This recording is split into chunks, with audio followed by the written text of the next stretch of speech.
நாட்டிற்கு வரவுள்ள புதிய வாகனங்கள், பாவித்த வாகனங்களின் விலையில் மாற்றம். ஜனாதிபதியின் யாழ் விஜயம் வெடித்தது புதிய சர்ச்சை. மாணவர்களுக்கு கல்வி அமைச்சு வெளியிட்ட மகிழ்ச்சியான அறிவிப்பு. அரசாங்க ஊழியர்களின் அடிப்படை சம்பளத்தில் ஏற்பட உள்ள மாற்றம். மகிந்தவின் பாதுகாப்பை வலியுறுத்தும் ரணில் தரப்பு. மகிந்தவுக்கு வீடு கட்ட நாட்டு மக்களிடம் கோரப்படும் ₹1. பிரான்சில் அதிரடியாக கைது செய்யப்பட்ட 9 அகதிகள். கடுமையான வெள்ள பாதிப்பை எதிர்கொண்டுள்ள ஆஸ்திரேலியா, ஒருவர் பலி, பலர் இடப்பெயர்வு. இன்னும் 2 அல்லது 3 வாரங்களில் புதிய வாகனங்கள் நாட்டுக்கு இறக்குமதி செய்யப்பட உள்ளதுடன் பாவித்த வாகனங்களின் விலை 10 முதல் 15% வரை குறைவடையும் என இலங்கை வாகன இறக்குமதியாளர் சங்கத்தின் தலைவர் பிரசாத் மானகே தெரிவித்துள்ளார். குறிப்பிட்ட சில வாகனங்களின் விலைகள் அதிகரிக்க உள்ள அதேவேளை ஏனைய வாகனங்களின் விலைகள் குறைவடையும் என அவர் குறிப்பிட்டுள்ளார். 3 வருடங்கள் பழமையான ஜீப் மற்றும் கார், 4 வருடங்கள் பழமையான வேன்கள் மற்றும் 5 வருடங்கள் பழமையான பேருந்து மற்றும் லொரிகளை இறக்குமதி செய்ய அரசாங்கம் தீர்மானித்திருப்பதை அவர் சுட்டிக்காட்டியுள்ளார். அத்துடன் சொகுசு வரி, இயந்திர செய்திறன் மீதான வரி, சுங்க வரி மற்றும் வட் வரி ஆகிய வரிகள் வாகனங்கள் மீது விதிக்கப்படும் என மானகே தெரிவித்துள்ளார். எவ்வாறாயினும் புதிய சுசுகி வெகனார் கார் ஒன்றின் விலை 70 முதல் 72 லட்சத்துக்கு உள்ளும், ஏனைய வெகனார் கார்களின் விலை 60 லட்சம் முதல் 70 லட்சத்துக்குள்ளும் காணப்படும் என அவர் குறிப்பிட்டுள்ளார். மேலும் சுசுகி ஆல்டோ கார் ஒன்றின் விலை 35 லட்சம் முதல் 50 லட்சத்துக்குள் காணப்படும் என அவர் தெரிவித்துள்ளார். ஜனாதிபதி அனுரகுமார் திசாநாயக்கவின் யாழ்ப்பாண விஜயம் தொடர்பில் புதிய சர்ச்சை ஒன்று சமூக ஊடகங்களில் வெடித்துள்ளமை தொடர்பில் ஸ்ரீலங்கா விமானப்படை அதற்குரிய விளக்கத்தை அளித்துள்ளது. இதன்படி ஜனாதிபதி அனுர தன்னுடைய அண்மைய யாழ்ப்பாண விஜயத்தின் போது ஸ்ரீலங்கா விமானப்படையின் 3 விமானங்களை பயன்படுத்தியதாக செய்தி ஒன்று வெளியாகி பெரும் சர்ச்சையை ஏற்படுத்தியுள்ளது. எவ்வாறாயினும் இவ்வாறு பரவிய உண்மைக்கு புறம்பான செய்தி தொடர்பில் பாதுகாப்பு அமைச்சு நேற்றைய நாள் பிற்பகல் ஒரு விளக்கத்தை வெளியிட்டது. அதன்படி கடந்த 31ஆம் தேதி யாழ்ப்பாணத்துக்கான தனது பயணத்துக்காக ஜனாதிபதி ஸ்ரீலங்கா விமானப்படை விமானங்களை பயன்படுத்தியதாக சமூக ஊடகங்களில் பரவும் செய்தி முற்றிலும் தவறானது என பாதுகாப்பு அமைச்சு விடுத்துள்ள அறிக்கையில் குறிப்பிட்டுள்ளது. இந்த பயணத்திற்கு ஸ்ரீலங்கா விமானப்படையின் எந்த விமானமும் பயன்படுத்தப்படவில்லை என்றும், ஜனாதிபதியின் உத்தியோகபூர்வ வாகனம் மட்டுமே பயன்படுத்தப்பட்டதாகவும் பாதுகாப்பு அமைச்சு தனது அறிக்கையில் மேலும் தெரிவித்துள்ளது.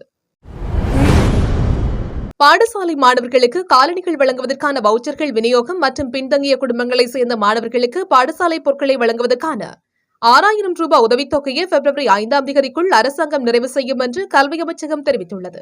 250க்கும் குறைவான மாணவர்களை கொண்ட பாடசாலைகள் காலணிகள் வழங்குவதற்கு அதற்குரிய வவுச்சர்களை பெற தகுதியுடையவை. அந்த பாடசாலைகளில் உள்ள அனைத்து மாணவர்களுக்கும் வவுச்சர்களை விநியோகிக்கும் பணி இறுதிக்கட்டத்தில் இருப்பதாக கல்வி அமைச்சகம் தெரிவித்துள்ளது. இதற்கிடையில் நிவாரண பொதிகள் சேர்க்கப்படாத குறைந்த வருமான குடும்பங்களை சேர்ந்த மாணவர்களுக்கு பாடசாலை புத்தகங்கள் மற்றும் உபகரணங்கள் வழங்குவதற்கான ₹6000 உதவித்தொகையை 5ஆம் தேதிக்குள் செலுத்தி முடிக்க திட்டமிடப்பட்டுள்ளது.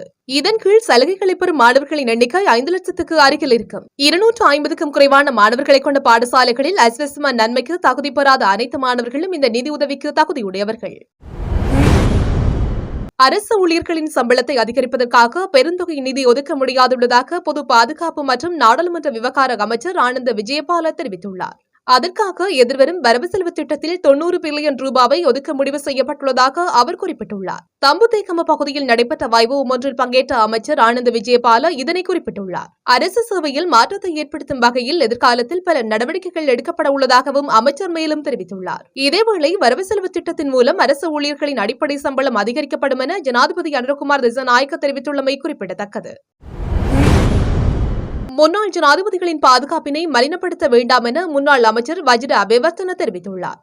முன்னாள் ஜனாதிபதிகளின் பாதுகாப்பு குறித்து தீர்மானங்களை எடுக்கும்போது அரசாங்கம் மிகுந்த அவதானத்துடன் செயற்பட வேண்டும் என குறிப்பிட்டுள்ளார். காலையில் நடைபெற்ற நிகழ்வு ஒன்றில் பங்கேற்று உரையாற்றிய போது அவர் இதனை தெரிவித்துள்ளார். கடந்த காலங்களில் அரசு தலைவர்கள் அகால மரணங்களை எதிர்நோக்க நேரிட்டதாக தெரிவித்துள்ளார். இதன் காரணமாகவே பிரபுக்களின் பாதுகாப்பு அமைச்சிடம் அரசியல் சாசனத்தின் பிரகாரம் ஒப்படைக்கப்பட்டுள்ளது என அவர் குறிப்பிட்டுள்ளார். இந்த அரசாங்கம் முன்னாள் ஜனாதிபதிகளுக்கு வழங்கும் பாதுகாப்பு தொடர்பில் கேள்வி எழுப்பப்பட்டுள்ளதாக தெரிவித்துள்ளார். குறிப்பாக மஹிந்த ராஜபக்ச நாட்டில் 30 ஆண்டுகளாக நீடித்து வந்த போரை முடிவுக்கு கொண்டு வந்த தலைவர் என வஜிர அபேவர்த்தன சுட்டிக்காட்டியுள்ளார்.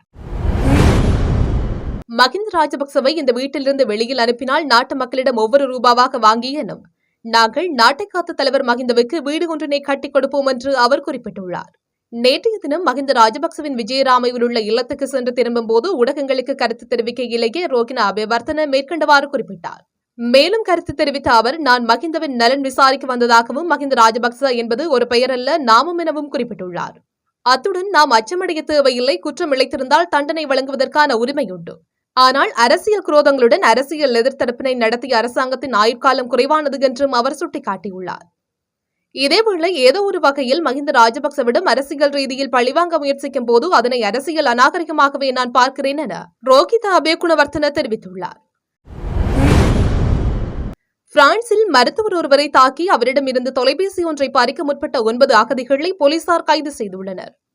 இச்சம்பவம் பாதுகலை மாவட்ட மருத்துவமனையில் இடம்பெற்றுள்ளது. மருத்துவமனைக்குள் கத்தி, இரும்பு கம்பிகள் போன்ற ஆயுதங்களுடன் உள்நுழைந்த 20 வரையான அகதிகள் மருத்துவமனையில் இருந்தவர்களை தாக்கியுள்ளனர். பின்னர் அங்கிருந்த மருத்துவரையும் தாக்கி அவரிடமிருந்த தொலைபேசியினை பறிக்க முற்பட்டுள்ளனர். அதற்கிடையில் காவல்துறையினர் தலையிட்டு நிலைமைகளை கட்டுப்படுத்தினர். மொத்தமாக 9 பேர் கைது செய்யப்பட்டுள்ளதாக அறிய முடிகிறது. ஆஸ்திரேலியாவின் பல பகுதிகளில் வெள்ளம் கடுமையான பாதிப்புகளை ஏற்படுத்தியுள்ளதாக அந்நாட்டு ஊடகங்கள் செய்தி வெளியிட்டுள்ளன. வெள்ளம் காரணமாக இதுவரை ஒருவர் உயிரிழந்துள்ளதாகவும் தெரிவிக்கப்படுகிறது. நாட்டில் சுமார் 1700 வீடுகள் நீரில் மூழ்கியுள்ளதாகவும் 6 புறநகர் பகுதிகள் வெள்ளத்தால் பாதிக்கப்பட்டுள்ளதாகவும் தெரிவிக்கப்பட்டுள்ளது. இதன் காரணமாக ஆயிரக்கணக்கான மக்கள் தங்கள் வீடுகளை விட்டு வெளியேறுமாறு கூறப்பட்டுள்ளதாக தெரிவிக்கப்பட்டுள்ளது.